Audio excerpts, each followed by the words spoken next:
Hello everyone. सबको मेरा सलाम, नमस्ते, सत श्री अकाल।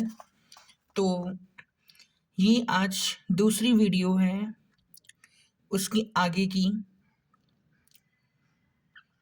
The topic is the significance of ancient Indian history. So let's begin. Please support my channel and if you like my voice, if you like my fluency, pronunciation, ability, so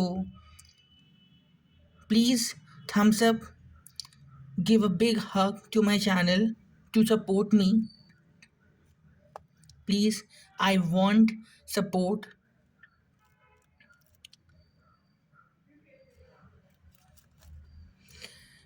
Iranian inscriptions are important for the origin of the term Hindu.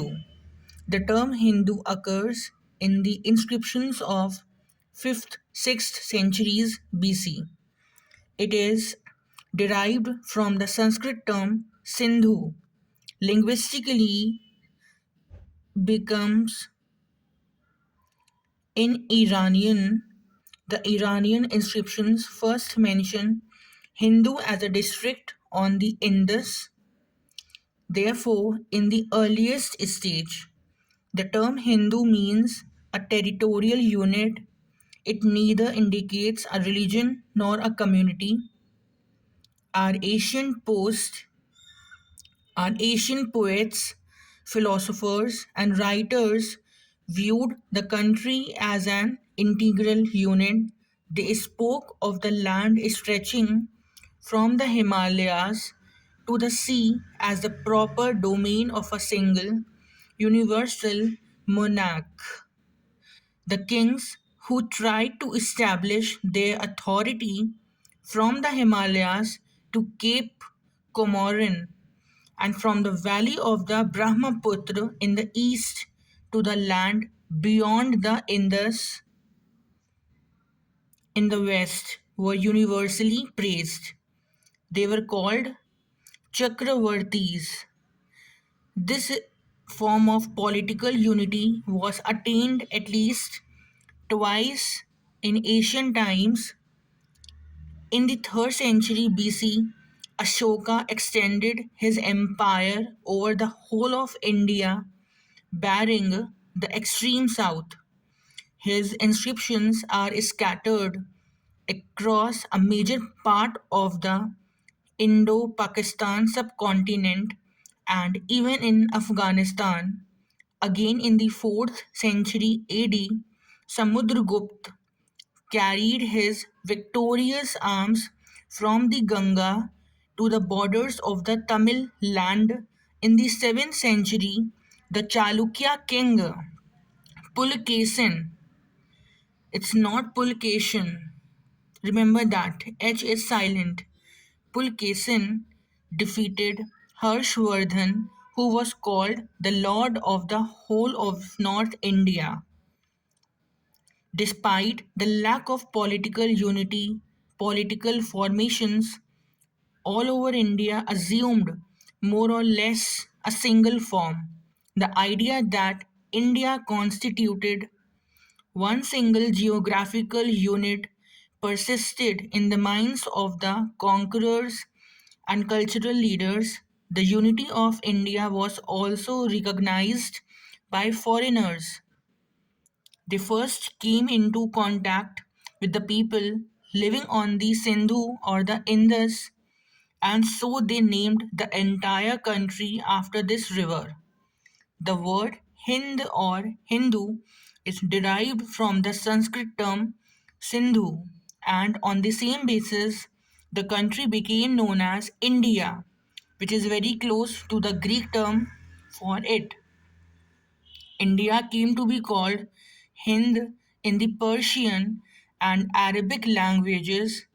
In post Kushan times, the Iranian rulers conquered the Sindh area and named it Hindustan. We find continuing efforts to establish linguistic and cultural unity in India in the 3rd century BC. Prakrit served as the lingua franca across the major part of India. Ashoka's inscriptions were inscribed in the Prakrit language, mainly in Brahmi script. Later, Sanskrit acquired the same position and served as the state language in the remotest parts of India. This process was conspicuous during the Gupta period in the 4th century, although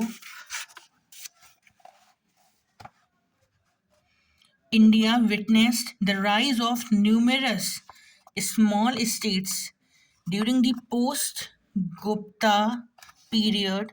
The official documents were written in Sanskrit.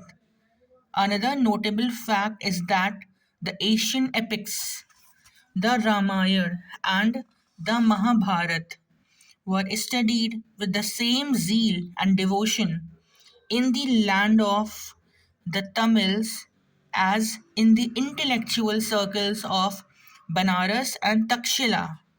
Originally composed in Sanskrit, various versions of these epics were produced in different local languages. However, whatever the form in which Indian cultural values and ideas were expressed, the substance remained largely the same throughout India. Indian history is especially worthy of our attention because of a peculiar type of social system which developed in India. In North India, the word or caste system developed, which eventually spread throughout the country and influenced even the Christians and the Muslims. Even converts to Christianity and Islam continue to follow some of their old caste practices of Hinduism. The relevance of the past to the present. The study of India's past assumes special significance in the context of the problems we currently face. Some people clamor for the restoration of ancient culture and civilization, and a substantial number are sentimentally swayed by what they consider to be the past glories of India. This is different from a concern for the preservation of ancient heritage in art and architecture. What they really want to bring back is the old pattern of society and culture. This demands a clear and correct understanding of the past. There is no doubt that Indians of old made remarkable progress in a variety of fields, but these advances alone cannot enable us to compete with the achievements of modern science and technology. We cannot ignore the fact that ancient Indian society was remarked by gross social injustice. The lower orders, particularly the Shudras and untouchables, were encumbered with disabilities which are shocking to the modern mind. Similarly, law and custom discriminate against women in favor of men. The restoration of the old way of life will naturally revive and strengthen all these inequities. The success of the Asians in surmounting the difficulties presented by nature and human factors can build our hope and confidence in the future, but any attempt to bring back the past will mean a perpetuation of the social inequity that afflicted India. All this makes it essential for us to understand what the past means. We have many survivals of ancient, medieval, and later times persisting in the present. The old norms, values, social customs, and ritualistic practices are so deeply ingrained in the minds of the people that they cannot easily themselves get rid of them. Unfortunately, these survivals inhibit the development of the individual and the country and were deliberately fostered in colonial times. India cannot develop rapidly unless such vestige of the past are eradicated from its society. The caste system and sectarianism hinder the democratic integration and development of India. Caste barriers and prejudices do not allow even educated individuals to appreciate the dignity of manual labor and hamper our unification for a common cause. Though women have many enfranchised, their age old social subordination prevents them from playing their due role in society, and this is true too of the lower orders of society. Studying the Asian past helps us to deeply examine the roots of these prejudices and discover the causes that sustain the caste system, subordinate women, and promote narrow religious sectarianism. The study of ancient Indian history is therefore relevant not only to those who want to understand the true nature of the past, but also to those who seek to understand the nature of the obstacles that hamper India's progress as a nation. Chronology is 1500 to 1500 BC, Dravidian and non-Sanskritic terms found in Vedic texts. From 300 BC to AD 600, Sangam literature.